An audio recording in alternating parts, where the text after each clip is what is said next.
चलिए अगला क्वेश्चन देखते हैं। दात्री कोशिका अरिक्तता होती है, इसका आंसर होगा अलैंगिक क्रोमोसोम पर अप्रभावी विशेषक के कारण। नेक्स्ट क्वेश्चन है आपका, मेंडल के एक संकर क्रॉस में मटर के लंबे और बौने पौधों का फिनोटाइप का अनुपात कितना है? तो इसका आंसर होगा 3:1। कौन सा आनुवांशिक विकार 21वें क्रोमोसोम की त्रिसूत्रिता के कारण होता है? तो इसमें आपका आंसर होगा डाउन सिंड्रोम। मधुमक्खी में नर का विकास किससे होता है? अनिषेचित अंडे से, अनफर्टिलाइज्ड एग से होता है। अच्छा जी, कुछ क्वेश्चन जो है आपके मिलाने के लिए आ जाते हैं, तो मैं आपको डायरेक्ट जो जैसे सूची 1 में दे दिया जाएगा और सूची 2 में इस तरह के दे दिए जाएंगे, तो आपको उसको मैचिंग करना होगा। तो मैं आपको डायरेक्ट राइट आंसर के साथ उसको बताती हूँ। मंगोलिज्म जो होता है वो 21वें जोड़ी ऑटोसोम्स की त्रिगुणित सूत्रता के कारण होता है। WBC का अधिकांश उत्पादन जो होता है वो हो जाने से क्या होता है? ल्यूकेमिया हो जाता है। सिकल सेल एनीमिया जो होता है वो बिंदु उत्परिवर्तन के कारण होता है। अच्छा, कैपिटल टी और स्मॉल टी दिया है, तो हम जानते हैं कि जब सेम होता है तो वो समान में होता है, लेकिन चूंकि इसमें टी और कैपिटल और स्मॉल है तो आप इसका आंसर होगा विषम युग्मनजी को प्रदर्शित करता है। ठीक है। अच्छा, नेक्स्ट क्वेश्चन है आपका, श्वेत रोधित कणिकाओं के अति उत्पादन के परिणाम स्वरूप होता है, क्या होता है? इसका आंसर होगा आपका ल्यूकीमिया। क्रोमोसोम यानी गुणसूत्र विकार का उदाहरण क्या है? इसमें आपका आंसर होगा टर्नर सिंड्रोम। दात्र कोशिका अरिक्तता ग्लूटामिक अम्ल के निम्नलिखित में से किस अमीनो अम्ल के प्रतिस्थापन से होता है? तो इसमें जो अमीनो अम्ल होगा वो होगा आपका वैलिन। जन्मजात उपापचयी त्रुटि है, तो इसमें आप इसका आंसर होगा फिनाइल कीटोनूरिया। दात्र कोशिका अरिक्तता रोग किस उत्परिवर्तन के कारण होता है? बिंदु उत्परिवर्तन के कारण। इसका बहुत पूछा जाता है, इसको ध्यान रखिएगा। इसका आंसर है बिंदु उत्परिवर्तन के कारण। मेंडल ने अपने प्रयोग में कितने विपरीत लक्षणों को सम्मिलित किया? मेंडल ने जो एक्सपेरिमेंट किया उसमें कितने विपरीत लक्षणों को सम्मिलित किया? 7। मधुप के नर ड्रोन में क्रोमोसोम की संख्या होती है, कितनी होती है?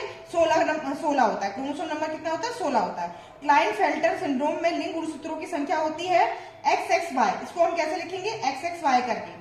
कैपिटल टी और स्मॉल टी अलिल जोड़ा है, किसका है? विषम युग्मनजी और इसको लॉन्ग। लक्षणों की वंशागति संबंधी मेंडल के परिणामों की पुनः खोज की थी, किसने की थी? तो इसमें 3 साइंटिस्ट हैं जिसमें उन्होंने इनके एक्सपेरिमेंट को फिर से बताया था। एक पहले है डी ब्रिज ने, ऑरेंस ने और वॉन सेरमॉक ने।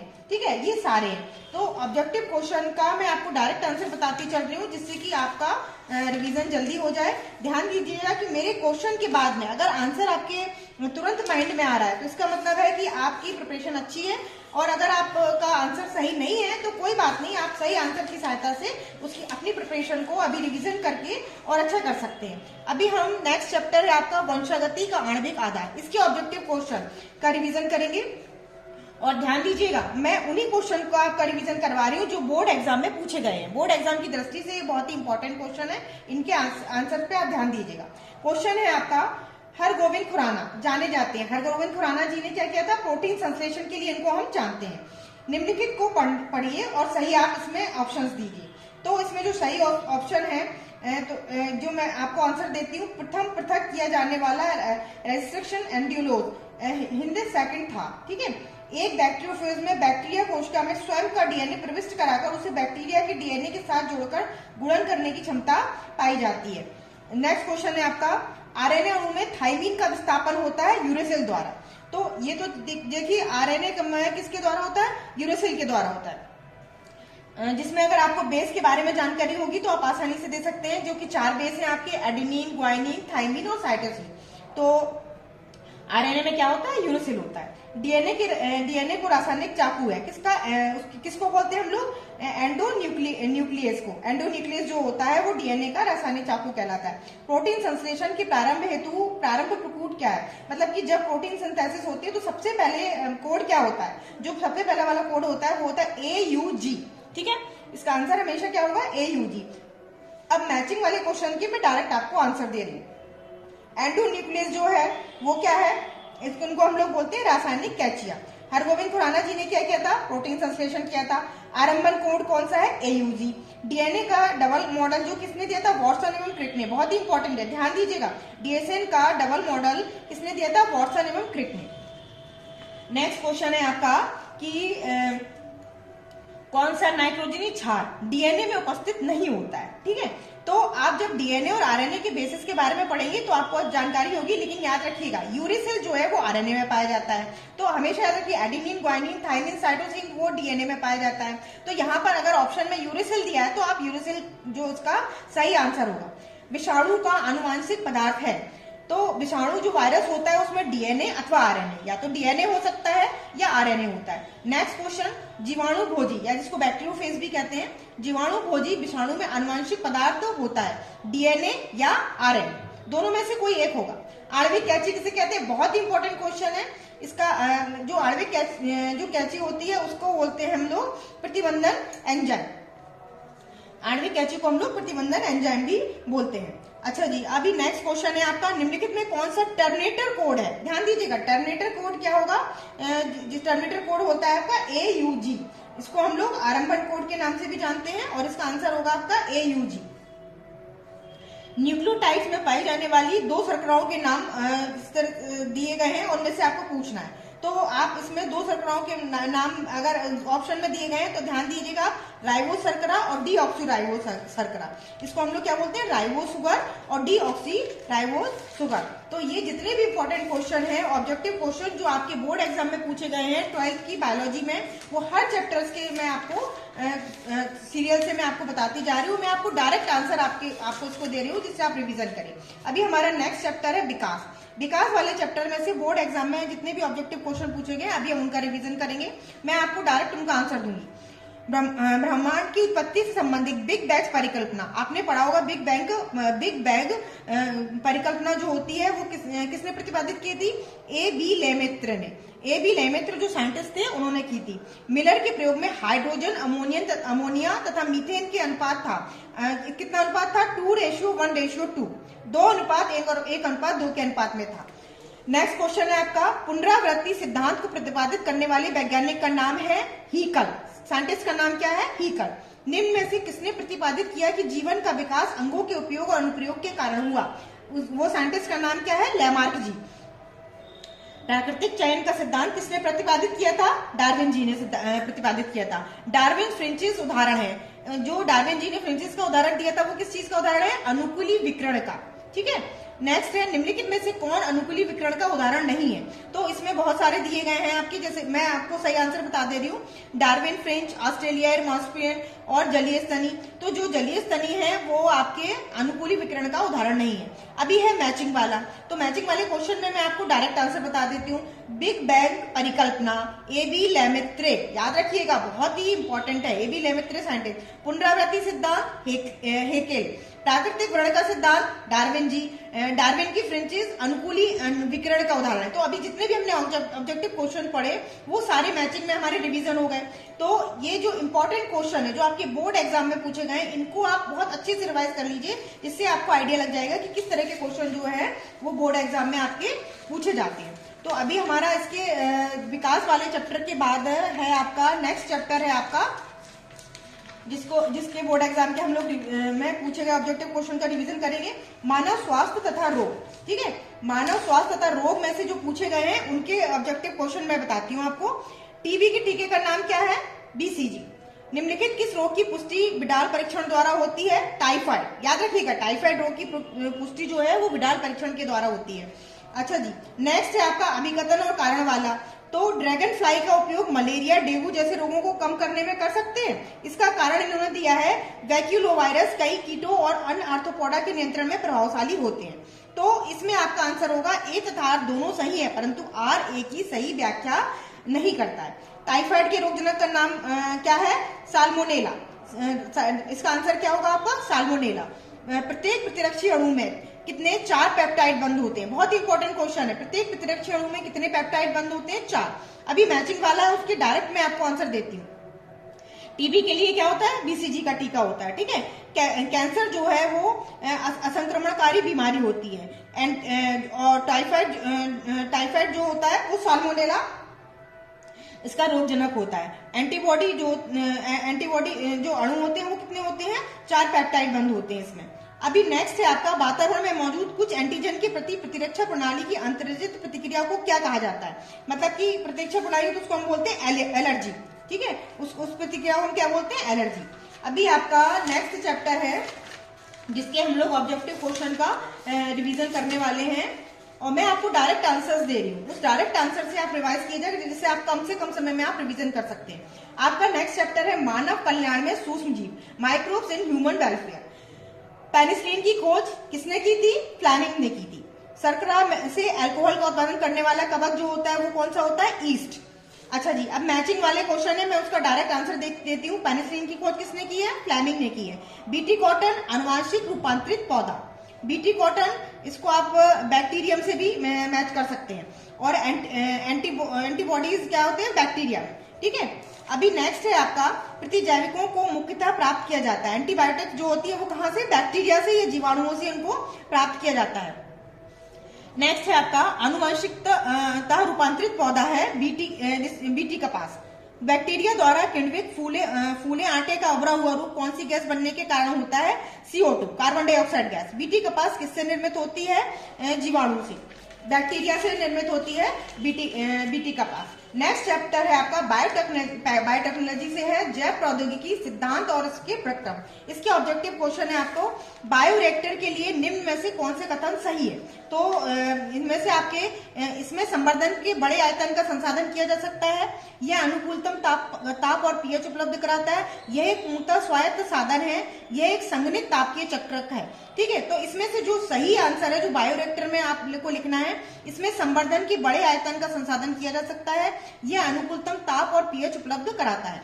नेक्स्ट क्वेश्चन है आपका एंजाइम डीएनए को विशिष्ट जगह पर काटने के लिए जाना जाता है एंडोन्यूक्लियेज, याद रखिएगा एंडोन्यूक्लियेज।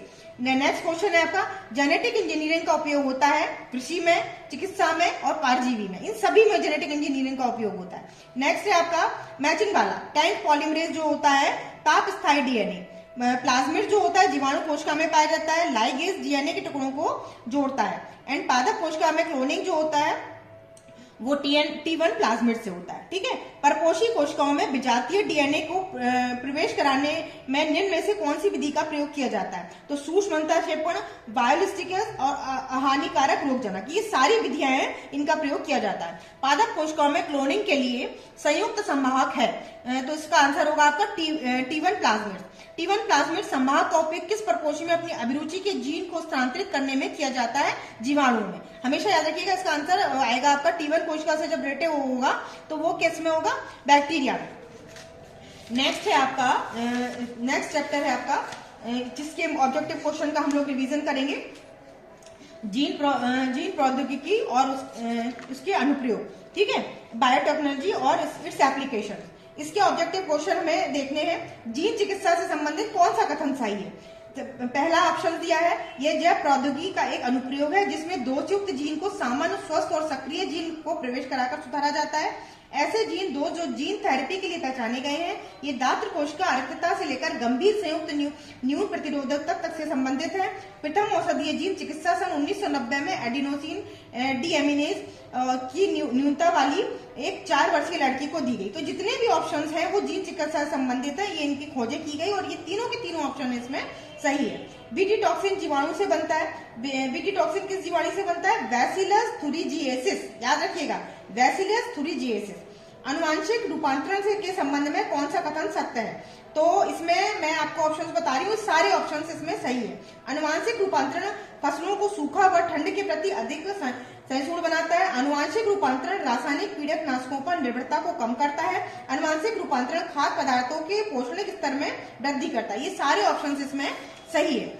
अच्छा जी, अब हम लोग इसका नेक्स्ट है जिसका हम लोग ऑब्जेक्टिव क्वेश्चन का रिवीजन करेंगे, जीव और समष्टियां, ऑर्गेनिज्म एंड पॉपुलेशन। इसके ऑब्जेक्टिव क्वेश्चन है निम्नलिखित में से किसके लेग्यूम वर्ग के पौधों की जड़ ग्रंथियों से सहजीवी संबंध पाया जाता है, और इसको ऐसे भी पूछा जा सकता है दलहनी पौधों की जड़ों में पाया जाता है। तो इनमें क्या होता है कि जो बैक्टीरिया पाए जाते हैं जैसे राइजोबियम, एजोटोबैक्टर, सूडोमोनास, ये सारे जो बैक्टीरिया होते हैं वो दलहनी वाले पौधों में पाए जाते हैं। उनके नाम आपको याद होने चाहिए, एक बार मैं फिर से रिवाइज कर रही हूँ, राइजोबियम, एजोटोबैक्टर, सूडोमोनास, ठीक है। नेक्स्ट क्वेश्चन है आपका ऐसी पारस्परिक क्रिया जिसमें एक जाति को लाभ होता है और दूसरे को ना लाभ होता है और ना हानि होती है, उसको हम क्या बोलते हैं, सहभोजिता। नेक्स्ट है आपका निम्न में से कौन सा सहभोजिता का उदाहरण है, तो मैं ये सारे सहभुजता को उदाहरण है जिसमें ना तो इसमें सहभुजता में क्या होता है, एक जाति को लाभ होता है और दूसरी को ना तो लाभ होता है और ना हानि होती है। तो ये है अधिपादप, जिसको हम लोग एपिफाइट भी बोलते हैं, लाइकेन, कवक मूल, इनको माइकोराइजी भी बोलते हैं। ये सारे जो है सहभुजता के उदाहरण हैं आपके। नेक्स्ट चैप्टर है आपका पारितंत्र, इकोसिस्टम। इसके ऑब्जेक्टिव क्वेश्चन का रिवीजन करते हैं। पारिस्थितिक तंत्र से संबंधित भारतीय वैज्ञानिक है आर मिश्रा, याद रखिएगा।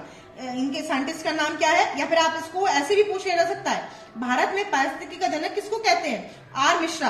पारिस्थितिक तंत्र में ऊर्जा का प्रवाह कैसा होता है, एक दिशीय। हमेशा जो एनर्जी का फ्लो होता है इकोसिस्टम में वो हमेशा यूनिवर्सल होता है, एक दिशीय होता है। निम्न कथनों को पढ़े तथा सही कथन का चयन करें। एक पारितंत्र में एक समय में एक जाति एक से अधिक पोषण स्तरों में पाई जा सकती है। एक जलीय पारितंत्र में उत्पादकता एक स्थलीय पारितंत्र की अपेक्षा कम होती है। ये दोनों ही ऑप्शन इसमें सही है। अभी मैचिंग वाले क्वेश्चन है, मैं उनके डायरेक्ट आपको आंसर बताती हूँ और ये बोर्ड एग्जाम में पूछे गए, तो इनके आंसर और क्वेश्चन दोनों पे आप विशेष ध्यान दीजिएगा। पारिस्थितिक तंत्र के जनक कौन है, आर मिश्रा। अपरधारी जो होते हैं वो क्या, किनको बोलते हैं हम लोग, केंचुए के बोलते हैं। द्वितीय उपभोक्ता होता है छिपकली। कृत्रिम पारितंत्र जो होता है एक्वेरियम। एक्वेरियम जो होता है वो आर्टिफिशियल इकोसिस्टम होता है। खास श्रृंखला में मनुष्य है उपभोक्ता। जो मनुष्य है वो हमेशा क्या होगा, उपभोक्ता होगा। निम्न में से कौन से एक अपरधारी है, केंचुआ। निम्नलिखित में से कौन द्वितीय उपभोक्ता है, छिपकली है। तो इस तरह से इसमें क्वेश्चन पूछे जा सकते हैं जिसमें कि फूड चेन और फूड वेब से रिलेटेड है। अगर आप फूड चेन और फूड वेब को समझ लेंगे तो इनके आंसर आप आसानी से दे सकते हैं। अभी आपका ऑब्जेक्टिव क्वेश्चन हम लोग पढ़ेंगे। आपका नेक्स्ट है जैव विविधता एवं संरक्षण। जैव विविधता एवं संरक्षण के ऑब्जेक्टिव क्वेश्चन जो है आपके, उत्तर प्रदेश का राज्य पक्षी है सारस। इसका आंसर क्या होगा, राज्य पक्षी क्या है, सारस है। निम्नलिखित में से कौन सा भारतीय जैव विविधता तप्त स्थल नहीं है। इन क्वेश्चन पे मैं आपको फिर से रिवाइज करवा रही हूँ कि क्वेश्चन में आप ऑब्जेक्टिव क्वेश्चन में आप विशेषकर ध्यान दीजिएगा कि कहाँ पर पूछा गया है कि नहीं है। हम लोग जल्दबाजी में क्वेश्चन पढ़ते हैं और इस चीज पे ध्यान नहीं देते हैं। तो इसका आंसर है आपका कि जो आपका क्वेश्चन पूछा गया है, निम्नलिखित में से कौन सा भारतीय जैव विविधता तप्त स्थल नहीं है। ऑप्शंस दिए गए इंडो बर्मा, पूर्व हिमालय, पश्चिमी घाट एवं श्रीलंका, मेडागास्कर एवं हिंद महासागर द्वीप। तो इसमें नहीं है पूछा गया, इसलिए इसका आंसर होगा मेडागास्कर एवं हिंद महासागर द्वीप। नेक्स्ट है आपका मैचिंग वाला, जैव विविधता तप्त स्थान कहाँ पर है, पूर्वी हिमालय में। जैव विविधता क्षति कहाँ है, आवास क्षति। विलुप्त प्रजाति है डोडो पक्षी। विश्व पर्यावरण दिवस कब मनाया जाता है, 5 जून। बहुत इंपॉर्टेंट क्वेश्चन है, विश्व पर्यावरण दिवस कब मनाया जाता है, 5 जून को। निम्नलिखित में से कौन विविधता की क्षति का कारण नहीं है। फिर से मैं रिवाइज कर रही हूँ कि ऑब्जेक्टिव क्वेश्चन में बहुत जगह नहीं का प्रयोग किया जाता है, इसलिए उस क्वेश्चन को बहुत ध्यान से पढ़िएगा। जैसे कि यहाँ पर फिर से किया गया है, तो अतिदोहन, सहविलुप्तता, आवासीय क्षति और वनीकरण। क्वेश्चन क्या पूछा गया था, निम्नलिखित में से कौन जैव विविधता की क्षति का कारण नहीं है। तो आपको लिखना है इसमें वनीकरण। वनीकरण जो है जो जैव विविधता की क्षति का कारण नहीं है। नेक्स्ट जितने भी सारे चैप्टर थे आपके 12th की बायोलॉजी में, उसके सारे ऑब्जेक्टिव क्वेश्चन हमने कंप्लीट कर लिए और क्वेश्चन का मैंने आपको डायरेक्ट आंसर दिया है जिससे आप कम से कम समय में इसका रिवीजन कर सके। अगर ये वीडियो आपके लिए यूजफुल रहा हो, यानी कि आपने कम समय में ऑब्जेक्टिव क्वेश्चंस का रिवीजन किया हो, तो आप बताइएगा। मैं इसी तरह से आपके लिए अति लघु और लघु उत्तरीय प्रश्नों के आंसर्स के लिए जो कि बोर्ड एग्जाम में पूछे गए हैं और बोर्ड एग्जाम की दृष्टि से इंपॉर्टेंट है, मैं आपके एग्जाम के रिवीजन के लिए उसके लिए एक अलग से वीडियो बना दूंगी। और अगर आपको ये वीडियो अच्छा लगा है तो आप इससे आप अच्छे से तैयारी कीजिएगा और आगे भी मुझे बताइएगा, तो मैं अति लघु और लघु उत्तरीय के लिए भी आपका इस तरह का वीडियो मैं बना दूंगी। और आप अच्छे से पढ़ाई करिएगा और हर क्वेश्चन को ध्यान से पढ़िएगा, क्वेश्चन को ध्यान से पढ़िएगा और एक एक नंबर इंपॉर्टेंट है। आप ये मत सोचिएगा कि ये ऑब्जेक्टिव क्वेश्चन है ये तो हो जाएगा, तो ध्यान दीजिएगा, बूंद बूंद से ही घड़ा बढ़ता है। यानी कि अगर आपको क्वेश्चन में अच्छा आपको आता है सारा और आप उसको एग्जाम में आपको अच्छे से परफॉर्म करना है, तो रिवीजन की में क्या होता है कि आप माइंड मैप से पढ़िए। कुछ टिप्स मैं आपको दे रही हूँ कि जब आपने सारा पढ़ लिया है तो एग्जाम टाइम पे आपके पास डिटेल पढ़ने का टाइम नहीं होगा एग्जाम के 1 या 2 दिन पहले, तो उस समय आप क्या करेंगे कि माइंड मैप आप रिवीजन कीजिएगा। माइंड मैप दोहराने के बाद भी इंपॉर्टेंट क्वेश्चन, जैसे कि मैंने अभी ऑब्जेक्टिव क्वेश्चन बताए, इसी तरह से मैं आगे आपको शॉर्ट क्वेश्चन भी बताऊंगी, उसकी तरह से आप रिवीजन कीजिएगा और अच्छे से पढ़ाई कीजिएगा।